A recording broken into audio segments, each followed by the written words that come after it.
ये वही प्रधानमंत्री है ना जो प्रधानमंत्री कह रहा था कि बेटी बचाओ और बेटी पढ़ाओ, और अब कहाँ गया? अब उसे बेटी बचाओ बेटी पढ़ाओ का नारा याद ही नहीं रहा। अब उसे केवल अपने पूंजीपति उद्योगपति साथी और केवल चुनाव ही याद है। चुनाव के अलावा उसकी जिंदगी में कुछ नहीं। ये देश की बेटियां यहाँ बैठी हैं, पूरा देश लगातार यहाँ आ रहा है, लेकिन लाखों करोड़ रुपए फूलों की वर्षा पर खर्च किए जा रहे हैं चुनाव प्रचार में। पता नहीं कहाँ का किला जीत कर लाया। मैं तो बहुत पहले से जानता हूँ कि वो कितना नौटंकीबाज। उसके कथनी में, करनी में, हर चीज में जमीन आसमान का अंतर है। फिर कह रहा हूँ, ईवीएम के खिलाफ भी आवाज उठाओ। ईवीएम नहीं हटेगी, 2024 में ये जीत के आवेगा, और जीत के आवेगा तो आने वाले समय में आप देखना भी तो कुछ भी नहीं है, जो आपका हाल होगा वो कल्पना से करो। क्या मोदी सरकार 2024 की तैयारी नहीं कर रही? और अगर इसकी ही आड़ मान लो तो 2024 की तैयारी करना क्या कोई अपराध है? क्या कोई गुनाह है? नहीं करना चाहिए। मैं तो कह रहा हूँ कि अभी तो तैयारी शुरू भी नहीं करी। आप इस देश को उस दिन 2024 की तैयारी शुरू करना मानना जिस दिन ये देश पूरा इकट्ठा होके ईवीएम के खिलाफ आंदोलन करे। जब तक ये देश ईवीएम के खिलाफ आंदोलन नहीं करता, ये 24 की तैयारी करता नहीं, क्योंकि पहले उसको हटाना पड़ेगा, तभी तैयारी हो पाएगी और तभी बीजेपी हट पाएगी, नहीं तो बीजेपी को नहीं हटा पाएगी। इस मामले में संज्ञान लेते हुए इसकी बहुत ही गहन तरीके से जांच करानी चाहिए। इस कांग्रेस की फंडिंग की क्या बात करो? यहाँ देखो जाकर हर कोई फंडिंग कर रहा है, इसमें क्या दिक्कत है? ये आंदोलन हमारा है, हमें से हर कोई अपना जिसकी जितनी वो है शक्ति है उसके हिसाब से फंडिंग कर रहा, तो क्या दिक्कत है? ये मोदी जो बिना फंडिंग के मतलब इलेक्शन लड़ा, क्या करें? इसकी फंडिंग कितनी आती है? जो इलेक्टोरल बोर्ड से कितनी फंडिंग आती है? इसके अलावा जो है कितनी फंडिंग आती है? प्रधानमंत्री अपराधी को बचा रहे हैं और कोई कारण नहीं है। और मैंने पहले भी कहा था, फिर कहता हूँ कि प्रधानमंत्री ने गुंडों को बचाने का, अपराधियों को बचाने का, भ्रष्ट और बेईमानों को बचाने का पूरा प्रबंध कर रखा है। ठेका ये तो मेरे घर की है, ये तो मेरे परिवार की है। मैं इसलिए कह रहा हूँ कि इस देश के प्रधानमंत्री का चरित्र समझो। उसका चेहरा दिखाने का कुछ और, करने का कुछ और, बोलने का कुछ और। उसके चरित्र में कितने गुण हैं आप अंदाजा नहीं लगा सकते। इतना बड़ा नौटंकीबाज देश का प्रधानमंत्री है और शर्म नहीं आती कि पूरा देश लगातार आवाज उठा रहा है। अभी तक इन बच्चियों के लिए एक शब्द भी बोला नहीं। अच्छा, नहीं इसने बनवाई है? इधर मोदी के सामने कह दे कि उसने बनवाई है सरकार, पता लग जाएगी उससे। तीसरी बार चलने वाला है 2024। वो तो पता लगेगी। इन देश की जनता को समझ में आ गया, और ईवीएम के लिए अगर आंदोलन खड़ा कर दिया तो मोदी के पास तीन ही रास्ते बचेंगे। नंबर 1, जो 8,800 करोड़ का जहाज लिया उसमें बैठ के भागेगा सबसे पहले, पहला ऑप्शन ये है। दूसरा ऑप्शन ये है कि वो आत्महत्या कर लेगा, और नहीं गया तो तीसरा, जब यही हालत चलती रहे ये देश की जनता कुछ भी कर सकती। आप कल्पना कीजिए ये जो सवाल सबके सामने है, अगर अंतर्राष्ट्रीय खिलाड़ी जिन्होंने देश का नाम दुनिया में रोशन किया है उनके साथ इतना बुरा हो सकता है, और उनकी हिम्मत को दाद देना चाहिए, धन्यवाद देना चाहिए कि उन्होंने इस अत्याचार के खिलाफ आवाज उठाई। आप कल्पना कीजिए, सिर्फ ये बहुत मजबूत समाज से हैं बच्चियां, ये अंतर्राष्ट्रीय क्षेत्र में देश का नाम रोशन किया इन्होंने, इनकी नहीं सुनी जा रही, और पूरा देश अब लगातार इनके साथ में खड़ा है, तब भी नहीं सुनी जा रही। और आप सोचिए, कल्पना कीजिए कि इन्होंने तो बता दिया, पता नहीं कितने समय से हमारी बच्चियों के साथ में शोषण हो रहा हो। आप कल्पना कीजिए, क्या यह ऐसा मुद्दा नहीं है कि प्रधानमंत्री को तत्काल इस मामले में संज्ञान लेते हुए इसकी बहुत ही गहन तरीके से जांच करानी चाहिए, और जितने भी अपराधी हों उन सबको सजा दिलानी चाहिए, सबके खिलाफ मुकदमा होना चाहिए, और आगे हमारी जो बच्चियां खेल के लिए जाती हैं या किसी भी क्षेत्र में जाती हैं, उनका शोषण कहीं भी किसी भी स्तर पर न हो सके, इसकी क्या चाक चौबंद व्यवस्था नहीं करनी चाहिए? ये प्रधानमंत्री का धर्म है, ये फर्ज है प्रधानमंत्री का। ये वही प्रधानमंत्री है ना जो प्रधानमंत्री कह रहा था कि बेटी बचाओ और बेटी पढ़ाओ, और अब कहाँ गया? अब उसे बेटी बचाओ बेटी पढ़ाओ का नारा याद ही नहीं रहा। अब उसे केवल अपने पूंजीपति उद्योगपति साथी और केवल चुनाव ही याद है। चुनाव के अलावा उसकी जिंदगी में कुछ नहीं। सर, अभी तक एक ट्वीट नहीं आना मोदी जी का, तो बेटी कहते थे। वही तो बात मैं कह रहा हूँ, ये आपको समझने की जरूरत है। मैं तो बहुत पहले से जानता हूँ कि वो कितना नौटंकीबाज।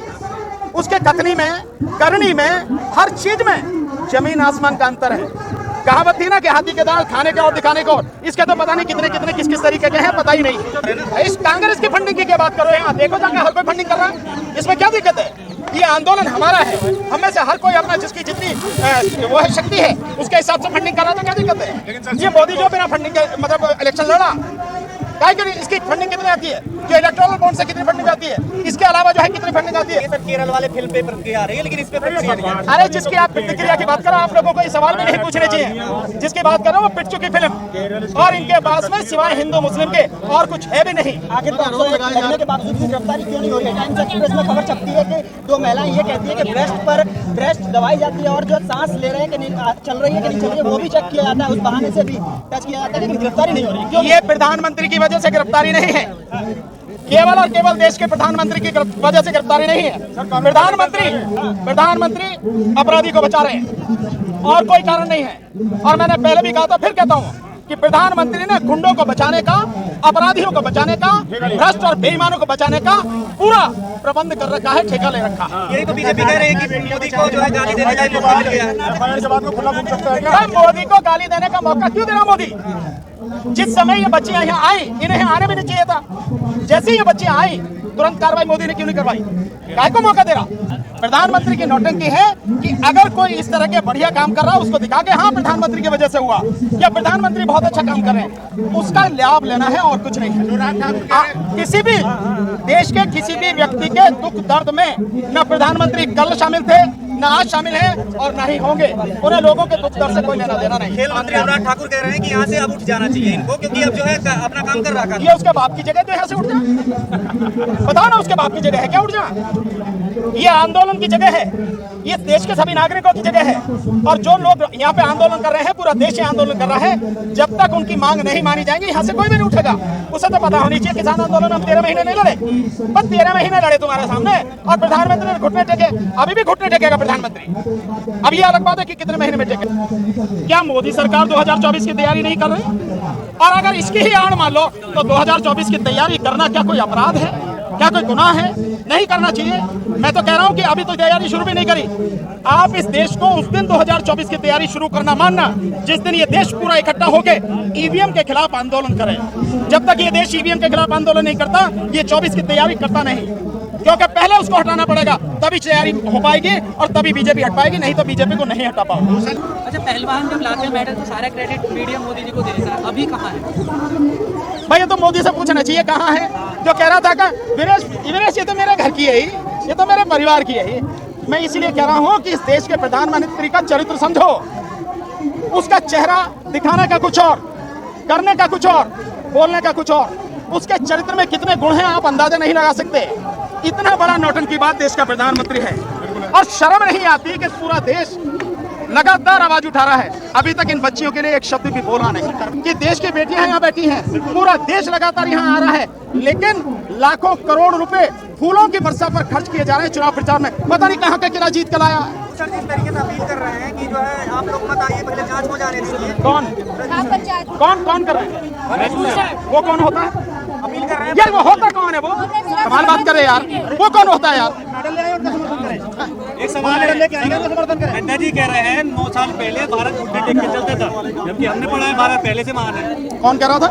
नड्डा जी कह रहे हैं 9 साल पहले, मोदी जी से पहले जब वो प्रधानमंत्री बने थे, उससे पहले भारत घुटने टेक टेक के चलता था।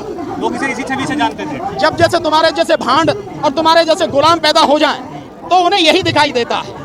और वो वही है नड्डा जो अभी वहां तमिलनाडु में गया, तमिलनाडु में जाके बताया कि भैया मदुरई में कि मोदी जी ने एक यहाँ पे एम्स की स्थापना की है और उसका 95% काम हो गया और 5% रह गया। और उसके बाद में जब 2 MP वहां देखने गए तो नींद भी नहीं रखी है। ये वही नड्डा है ना जो कह रहा था कि 1264 करोड़ रुपए लगा दिए गए हैं और 135 करोड़ रुपए और दिए गए हैं। मतलब एक पार्टी का राष्ट्रीय अध्यक्ष होकर इतना सारा सफेद झूठ बोला, ये उसकी बात कर रहा हूँ। उसे तो वैसे भी शर्म आनी चाहिए कि बोलने से पहले। भाई जेपी नड्डा जी ने 2 बार सरकार बनवाई और तीसरी बार तैयारी कर रहे हैं। अच्छा नहीं, इसने बनवाई है? ये जरा मोदी के सामने कह दे कि उसने बनवाई है सरकार, पता लग जाएगी उससे। मोदी मैजिक तीसरी बार चलने वाला है 2024। वो तो पता लगेगी। इन देश की जनता को समझ में आ गया और ईवीएम के लिए अगर आंदोलन खड़ा कर दिया तो मोदी के पास 3 ही रास्ते बचेंगे। नंबर 1, जो 8,800 करोड़ का जहाज लिया उसमें बैठ के भागेगा सबसे पहले, पहला ऑप्शन ये है।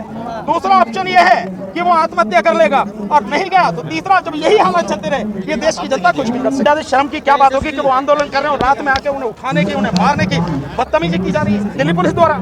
और पुलिस किसके अंडर में है? वो पुलिस है गृह मंत्रालय के अंडर में। और गृह मंत्री कौन है? देश का तड़ीपार, और ऊपर से प्रधानमंत्री चौकीदार। ये दोनों के दोनों मिलकर जिस तरह से देश की बेटियों का अपमान कर रहे हैं, मैं समझता हूँ इनके लिए इससे ज्यादा शर्म की बात नहीं। सर आज तो नहीं रोका ना, आज तो सब लोग आए। कहाँ नहीं रोका?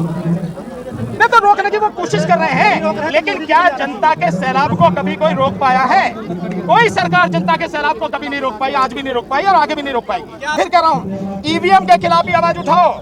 ईवीएम नहीं हटेगी, 2024 में ये जीत के आवेगा, और जीत के आवेगा तो आने वाले समय में आप देखना भी तो कुछ भी नहीं है, जो आपका हाल होगा वो कल्पना से बड़ा है।